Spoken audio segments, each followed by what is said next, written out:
As the Washington Commanders look to reestablish their defensive identity this coming season, there are more than a few draft prospects at the Senior Bowl this year that might be able to help. That and more coming up on today's episode of Locked On Commanders. Your daily podcast on the Washington Commanders. Part of the Locked On Podcast Network. Your team every day.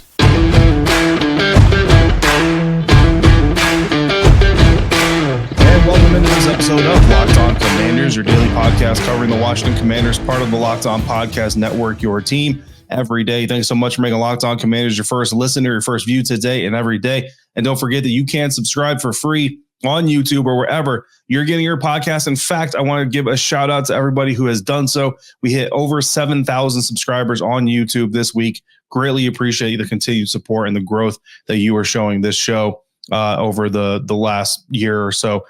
Really greatly appreciate all of you, and continue this conversation with me if you'd like to by becoming a Locked On Commanders insider. Go to joinsubtext.com/LockedOnCommanders, and from there you'll get text messages from me. You can text me about news, inside information, exclusive content, bonus content, all kinds of craziness going on, one-on-one conversations with me via text message. Again, become a Locked On Commanders insider. Join subtext.com/LockedOnCommanders to sign up. I'm David Harrison, your host for this program, credential member of the media, covering the Washington Commanders for CommanderCountry.com, a part of Sports Illustrated's FanNation, and I'm here with you every Monday through Friday, along with our everydayers. And everydayers, as you know, I appreciate your continued support for the program. Today's episode is brought to you by FanDuel. Make every moment more. Right now, new customers, you get $150 in bonus bets guaranteed whenever you place a $5 bet. Visit FanDuel.com/LockedOn to get started today. On today's episode, we are taking a look at the defensive players competing at this year's Reese's Senior Bowl down in Mobile, Alabama, and we are going to start with the pass rushers. We've talked about this before, everydayers. This is going to sound familiar, but the pillars to a successful team, you need a passer, pass catcher, pass protector, pass rushers, pass defenders. We are going to start with the pass rushers here as we look at the defensive side of the ball. If you missed our offensive side of the ball preview for the Senior Bowl starting next week, that was the last episode before this one. So by all means, go back and check that out after this. Or if you want to pause it and check it out and then come back here, whatever your prerogative. It doesn't really matter which order you watch it in. Just so you know, this is all defense, the previous episode, all offense, and starting with those edge rushers. And now edge rushers can be a little bit tricky sometimes. So as you're looking at these players, you're looking at these edge prospects, just make sure you kind of do a little bit of a deep dive. Make sure that these are guys who, once we know what the scheme is going to be, that's the tricky part too, is right now we don't know what the Washington Commanders scheme is going to be. It's going to be an odd front scheme. It's going to be an even front scheme. It's going to be more man, more zone, more pressure, more off. Like, we know those are all things that we've got to try to figure out later on once the coaching search is done. And the coaching staff is brought in. But for now, just understand that edge includes down linemen, it includes stand-up outside linebackers, and not every player can transition to either or. Some of them can, but certainly some of them are going to be limited to just having to play from a down lineman position. Some of them are going to be limited to only playing as a stand-up outside linebacker. So a little bit of a disclaimer as we get through the draft season. And again, once the official hiring of the coach is done, once the coaching staff gets fleshed out, we'll have a much better idea of what kind of prospects we're looking at from an edge standpoint. But just looking at some of the exciting edge players that are going to be down in Mobile next week, we got to start off with the whole group and looking at what we have here. We've got some interesting talent from across the draft spectrum here. First round possible guys, Laiatu Latu out of UCLA is a potential first round pick. Chris Braswell out of Alabama, potential first round pick. And again, just like yesterday's episode, everydayers, you already know this, but in case you're not an everydayer, when I give you these first round, fifth round, whatever grades, these are based off of current PFF mock draft projections. So these are not official grades by me. They're not even official grades by PFF for specifically. They're just kind of where these guys are getting mock draft, by experts and by the community and all this stuff right now. So just take it with a grain of salt, right?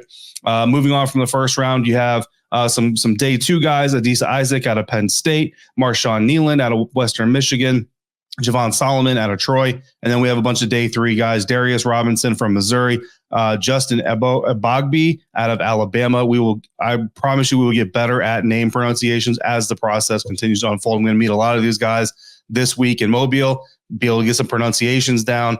And I promise you, it'll get better. It's not meant to be disrespectful at all. Believe me, I try to get these guys' names, pronunciations down as quick as possible. Nelson Caesar out of Houston, also a fourth round pick. Moving to the 5th, 6th, 7th, we've got Cedric Johnson out of Ole Miss, Braden McGregor from Michigan, Austin Booker out of Kansas, Brennan Jackson from Washington State, Jalen Harrell from Michigan, Eric Watts out of UConn, and Miles Cole from Texas Tech. And starting off, we're not going to deep dive all these players, but I did pick a few of them here to talk about on the episode. Laiatu Latu out of UCLA, the number 18 overall player on the PFF big board, 6'5", 265-pound edge rusher, had 15 sacks in 2023. He's a really good C-gap defender, think wide nine type of defender on the outside of the tackle. Projects best to even front defenses, so he projects to be better as a hand in the dirt type of defensive end versus, say, a stand-up outside linebacker. I think he can do a little bit of both, to be quite honest with you. I'm hoping we get to see him do a little bit of both here at the Senior Bowl. What we're looking to confirm and what we're looking to counter at the Senior Bowl, I'm looking to confirm his elite pass rush reputation and ability. I'm trying to counter the fact that he does have short arms. So obviously he's got short arms. The counter that we're trying to find is it a problem? Because it's only a problem if it's a problem. So that's something that we're looking for out of Laiatu this week, this next week coming up in Mobile, Alabama. Got to turn over to Chris Braswell, the edge rusher out of Alabama, PFF's number 23rd overall player, 6'3", 255 pounds, 13 sacks this last season, another C-gap, wide nine type defender. I want to confirm his speed to power. I want to see it firsthand, see it up close and personal, but I want to also counter his bend. It looks like he's got a little bit of a lack of bend, which isn't necessarily a huge detriment. But if he is going to be a little bit stiff, that's going to be something that we need to know. And then as a team, if you draft him, you just have to understand that is something you're willing to try to work through and develop with him as he gets older and into the National Football League, right? Moving on to day two prospects, Adisa Isaac out of Penn State, the number 60th overall player on PFF's big board. He's 6'4", 254 pounds, had 9 sacks in 2023. Again, a C-gap defender. That should not be a surprise. That's going to be a theme here. You're talking about edge rushers, the edge, your C-gaps, your four-techs, stuff like that. Again, want to confirm that his power rush, not speed to power, but his power rush, bull rush, whatever you want to call it, is legit. I want to see that strength, want to see that power and that drive from him. But I do want to see if he can be consistently good all week. Consistency is something that's kind of a question for him from a snap-to-snap basis, but also from a season-to-season. In 2022, Adisa finished with a 63.7 overall grade by PFF, 2023, 81.7. So it's good that he had the good year now versus, having a good year than having an off year.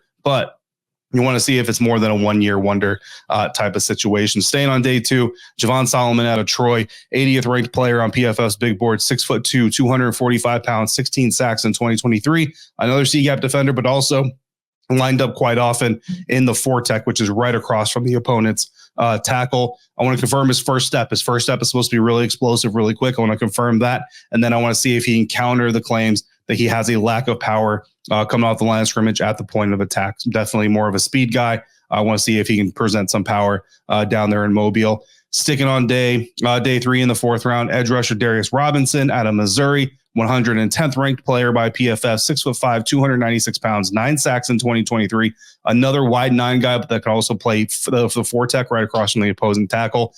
Confirmed. I'm looking to confirm his physicality, and I want to counter his bend. Again, another guy that's not known to be super flexible. I want to see if maybe he can show off a little bit more bend than we're expecting. Moving all the way down to a 6th-round prospect, Jalen Harrell out of Michigan, 182nd ranked player on PFF's big board, 6'4", 242, 6 sacks in this college season. Another wide nine type guy. He's supposed to have a lot of speed, not supposed to have a lot of power. I want to see that speed, and I want to see more power than we're expecting from him down in Mobile as we get into the process. So those are our edge defenders. Again, the full list is there for you. If you're on YouTube Insiders, you're going to get the full list sent to you, so you can pull it up anytime you want. Of course, there's more than one way to generate a pass rush in the NFL today and in football in general. And also, by the way, defend the run. We're going to talk about our interior defensive line prospects at the Senior Bowl coming up next on today's episode of Locked On Commanders, part of the Locked On Podcast Network, your team every day. This next segment is brought to you by our sponsor, BetterHelp. Sometimes we all need the opportunity to get something off of our chest. Big or small, certain things can really start to get to you. So it's important that you let it out, especially to someone who's unbiased in your life. So today, I want to say how I really feel about something that you might even be thinking. I'm going to tell you how I really feel about mock draft reactions. Here we are. We're in the earliest stages of draft preparation. The first big scouting event, the Senior Bowl, hasn't even happened yet. And I already go into creating mock NFL drafts every week with the thought in mind that I'm going to need to ignore the comments while the professionals who build teams are constantly evaluating, reevaluating, ordering, and reordering their draft boards.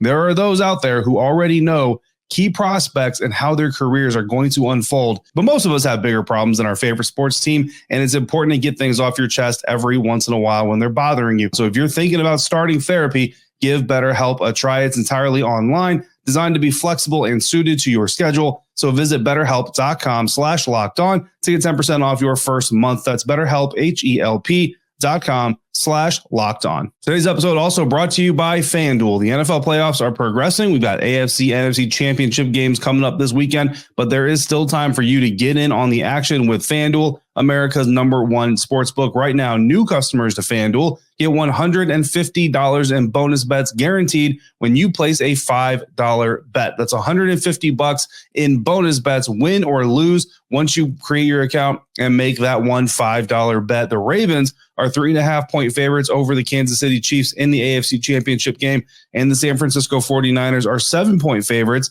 against the Detroit Lions in the NFC championship game. This app is so easy to use. You can bet on any of those games or anything else, including live same-game parlays. You can find new bets in the Explore tab or make your own parlays in the Parlay Hub. So visit FanDuel.com/lockedon. Make your first bet a layup. FanDuel, official partner of the NFL.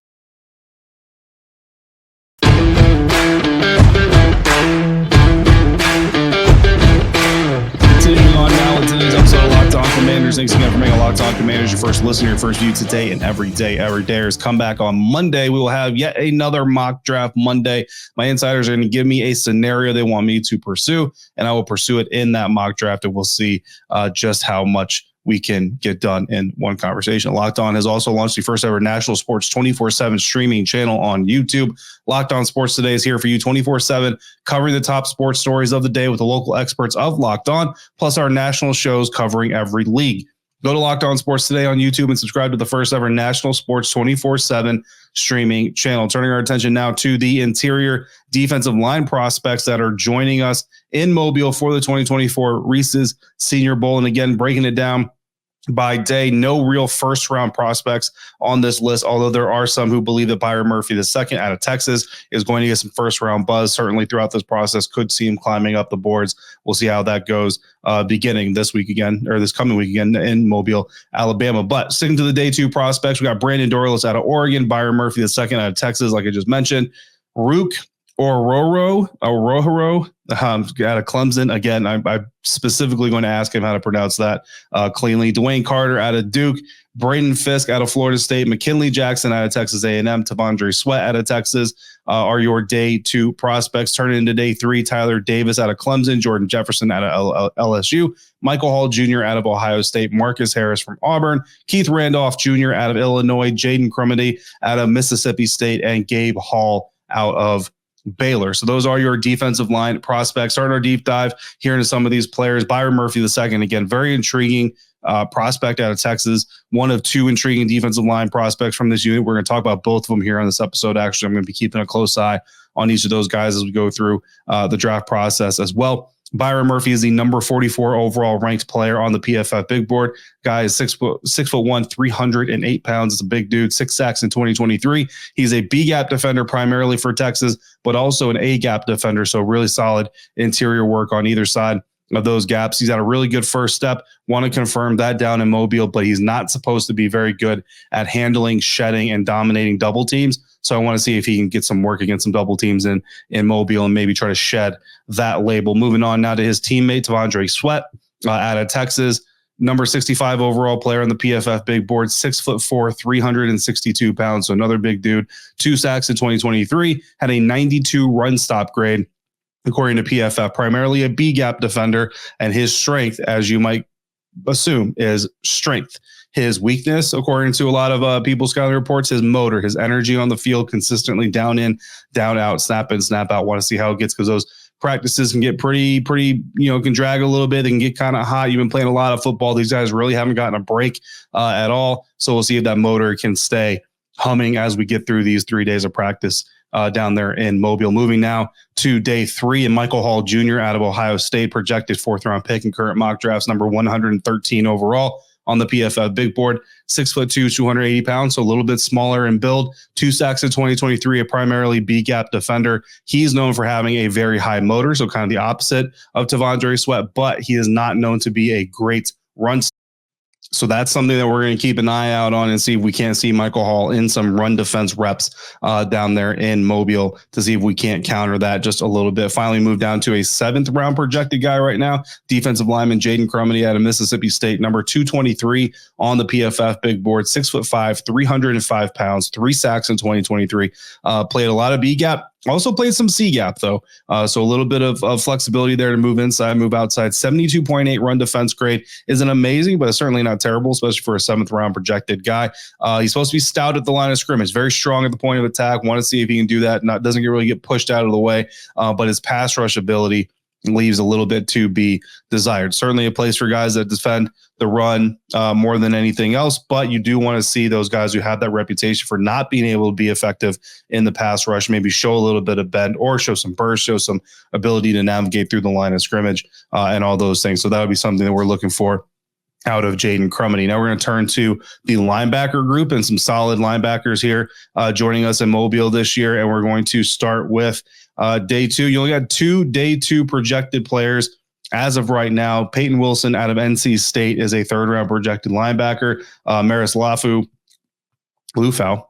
out of Notre Dame is also a projected day 2 prospect. So a bunch of day 3 guys. Tommy Eichenberg out of Ohio State, JD Bertrand out of Notre Dame, James Williams from Miami, Florida, Edifon Ulofoshio out of Washington, Cedric Gray from North Carolina, Tyron Hopper out of Missouri, Jalix Hunt out of Houston Christian, Michael Barrett from Michigan, Trevin Wallace from Kentucky, Jalen Ford out of Texas, John Trey Hunter out of Georgia State, Nathaniel Watson from Mississippi State, and Tyrese Knight out of UTEP. So some interesting linebacker prospects at this year's Senior Bowl. Again, not a lot of top shelf talent that we're going to see there, unfortunately, but certainly some potentially solid guys. Payton Wilson, I think, is probably the name most people probably know right off the top of their head. Number 69 on the PFF big board right now.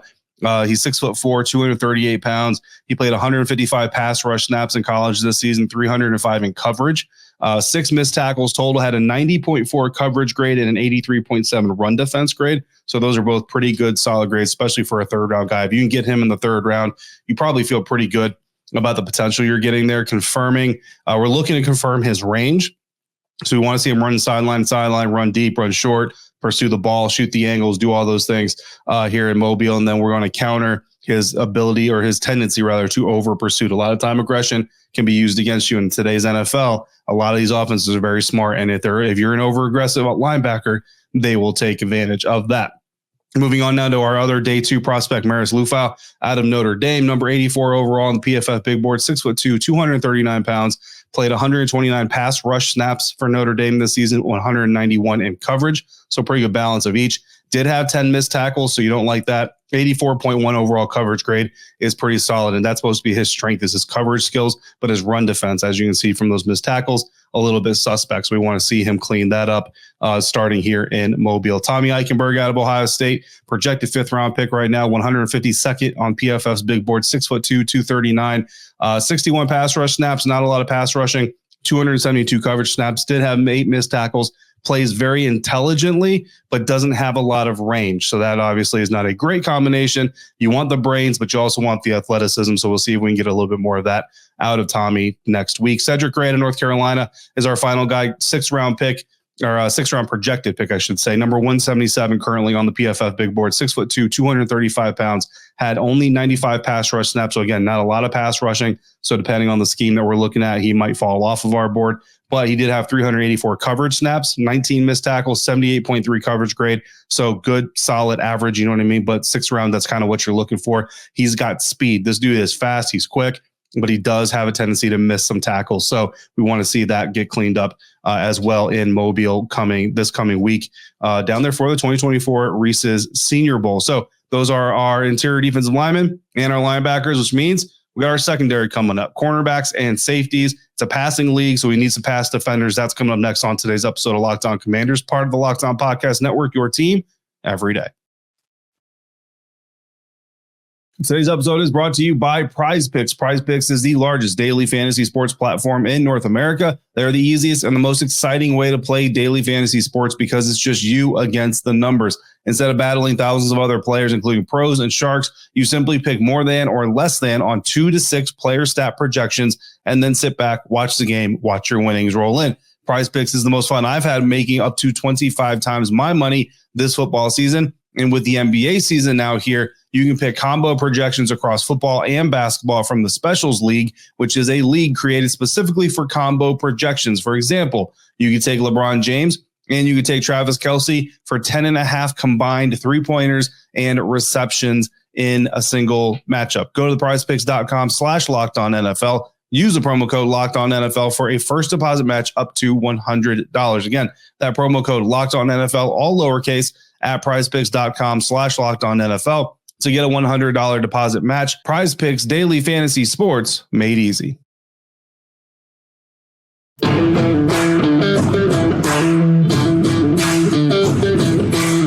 Wrapping up this episode of Locked On Commanders, we're wrapping up our Senior Bowl roster preview before I head out to Mobile. I'll be heading out to Mobile on Sunday, which means I'll be dropping our mock draft Monday episode Sunday night, but I'll be recording it on Saturday before I leave. So just a little bit of admin note there. And then Monday, I'll probably do, we'll see if there's any news, obviously, first and foremost. But if there's not any news specifically, and of course, that's a lot of that's going to depend on what happens, especially with the Detroit Lions and the NFC Championship game Sunday night.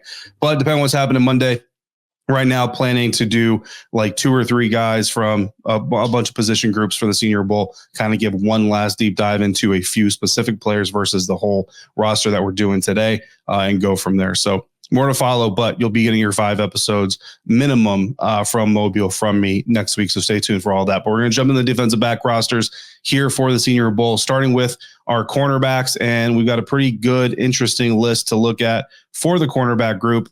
And starting again with the day 1 prospect, that is Enos Rakestraw Jr. out of Missouri. He's the lone first-round projected guy right now. But again, you got some second-rounders here that certainly could work their way up into that first-round conversations. Day 2 prospects, Kalen Carson out of Wake Forest, not West Virginia. Wake Forest, Quinyon Mitchell out of Toledo, Kalen King from Penn State, DJ James out of Auburn, Josh Newton out of TCU, Mike Sainristil out of Michigan are your day 2 guys. Day 3, Kyrie Jackson out of Oregon, Max Melton out of Rutgers, Nehemiah Pritchard out of Auburn, Johnny Dixon from Penn State, Chris Abrams-Drain from Missouri, Andrew Phillips out of Kentucky, Cam Hart from Notre Dame, Chow Smith-Wade out of Washington State, Quincy Riley out of Louisville, Jarvis Brownlee Jr. from Louisville, Willie Drew from Virginia State, and Elijah Jones out of Boston College. So those are your cornerback prospects joining us for the Reese Senior Bowl. Starting off with the first round projected guy as of right now, again, out of mock drafts from PFF. Number 26 overall prospect on the PFF big board is Enos Rakestraw Jr., cornerback out of Missouri. 6 feet tall, 188 pounds, 277 coverage snaps, allowed just a 64.3% completion rate, gave up 1 touchdown in 2023, did not have an interception, played 337 perimeter snaps and 104 in the slot. So a little bit of both, really strong in man coverage, a little bit suspect in zone coverage. So again, we talked about this recently, everydayers. If you're going to play cornerback in the NFL, you got to be able to do both to at least a satisfactory point. You can be stronger in one than the other, but you got to be able to do both at least a little bit. So you want to see, we're going to look at Rakestraw and see what his zone coverage looks like down in Mobile. Going to day 2 now, Quinyon Mitchell, which if you're an everydayer, you already know this is a guy who's got my attention. I'm very intrigued in this cornerback prospect out of Toledo, right now considered a second-round pick, number 38 overall on the PFF big board. He's 6 foot tall, 196 pounds, 437 coverage snaps, allowed just a 43.5 completion percentage against him. No touchdowns allowed, had 1 interception, played 677 perimeter snaps, 55 in the slot. So a little bit of slot experience, but basically he's an outside defender. His strengths are his instincts, his play instincts. Really want to see that, especially on a testing field like this with all those NFL eyes on you. Really easy to second guess yourself or try to play safe. I want to see if his instincts shine and if he plays with that aggression. However, when he does guess wrong, his recovery speed is incredibly lacking. So we'll be looking for something like that. I remember when Tariq Woolen came through the Senior Bowl, he actually bit really hard on one route, but was able to recover and actually came up with an interception on a very impressive rep. That's when I basically fell in love with Tariq Woolen as a prospect. Moving now to another second round guy, DJ James out of Auburn, the 62nd ranked player on the PFF big board, 6'1", so slightly taller than the guys we talked about before. 164 pounds, 360 coverage snapped allowed, a 61.5% completion percentage, 3 touchdowns, 2 interceptions, 605 snaps on the perimeter, 32 in the slot. So again, more of an outside cornerback. But don't worry, We got a slot guy here, cornerback Mike Sanderstill out of Michigan, third round projection right now, number 82 overall on PFF's big board, 5'10", 182, 372 coverage snaps, allowed a 58% completion percentage, gave up 4 touchdowns, had 6 interceptions, played 403 snaps in the slot, 151 of them on the perimeter. So there is your slot guy, more slot reps from Mike Sanderstill out of Michigan than outside snaps. His competitiveness is through the roof. If you watch the college football playoffs, you saw that as well, but he is undersized. So we'll have to see if that size deficiency actually matters. Turning now to our safety group, and you look, no day one guys, but we got a few day two guys. Cameron Kitchens out of Miami, Florida is a second round projection as of right now. Sione Vake out of Utah is a third rounder, as is Javon Bullard out of Georgia, and Tyke Smith also out of Georgia. Day 3 guys, Malik Mustafa out of Wake Forest, Bo Braid from Maryland, Jaden Hicks from Washington State, Cole Bishop out of Utah, Jalen Simpson from Auburn, Kitan Oladapo out of Oregon State, Josh Proctor from Ohio State, and Evan Williams from Oregon. So all of those guys, day 3 guys. Looking at the safety class, Cameron Kitchens obviously is the kind of the top guy. He's a 29th overall prospect on the PFF big board. I'm going to be honest, I'm not a huge fan of him right now, looking from like a Washington standpoint, but again, scheme is going to matter a lot. I just don't see anything that jumps off the page that I can say like this defense doesn't already have this guy or could already have this guy if they bring back Cameron Curl. 6 foot tall, 205 pounds, 254 run defense snaps, 355 in coverage. So a good mix of both. 10 missed tackles. He allowed 118.4 passer rating in college, gave up 4 touchdowns, had 5 interceptions, played mostly in the slot or in the box. So there's some skill there. Coverage skills are supposed to be his strong suit. Pursuit angles, not very good. And pursuit angles will get you killed in the National Football League. And our final prospect that we're going to dive deeper into on this overarching episode, safety Tyke Smith out of Georgia, third round guy, 86th overall ranked player on PFF big board, 5'10", 205 pounds, so a little bit smaller, 338 coverage snaps, 260 run defense snap, also had 10 missed tackles, gave up 3 touchdowns, but secured 4 interceptions, played 434 snaps in the slot. So again, like a lot of safeties from last year, like Quan Martin, who the Washington Commanders drafted out of Illinois, is a safety, but he's a slot defender most of the time. Coverage, again, is one of his strengths. Length is kind of his downside. Again, honestly, I think he's a obviously lesser experienced Quan Martin. So I kind of feel like the safety class, maybe not totally bringing a whole lot of juice for the Washington Commanders, no matter what the scheme is going to be. But the great thing about it is these are just the guys we're diving into right now, and we're not even diving completely into their tape and their mechanics and all that just yet. There's an opportunity for guys like Tariq Woolen did, like Benjamin St. Juste did his year at the Senior Bowl, to jump off the field and grab our attention. So we will be doing that next week down in Mobile, Alabama. Coming up on Monday, again, like I said, I'm going to be driving all day Sunday. I'm going to be listening to the AFC NFC Championship games in my car on the drive. Won't even be able to watch them until I DVR them and watch them at a later date. But you will still get your mock draft Monday episode. Insiders, I'm going to be hitting you up for a scenario to use. So if you have one, go ahead and send it over. If you don't have one, start ideating some scenarios. In the meantime, if you got questions or comments, throw them down in the YouTube comment section. Hit me on Twitter or become a Locked On Commanders insider. Go to joinsubtext.com/LockedOnCommanders. As always, thank you for making Locked On Commanders your first listener, your first view today and every day. Every day, thanks for coming through on a regular basis like you do. Thank you so much again for helping get me to the 7,000 subscription mark on YouTube. Here's to 8,000. We'll get working on that right away. Thanks for making me a part of your day, part of your routine. Until we speak again, please be safe, be kind. I'll see you next time for another episode of Locked On Commanders, part of the Locked On Podcast Network, your team every day.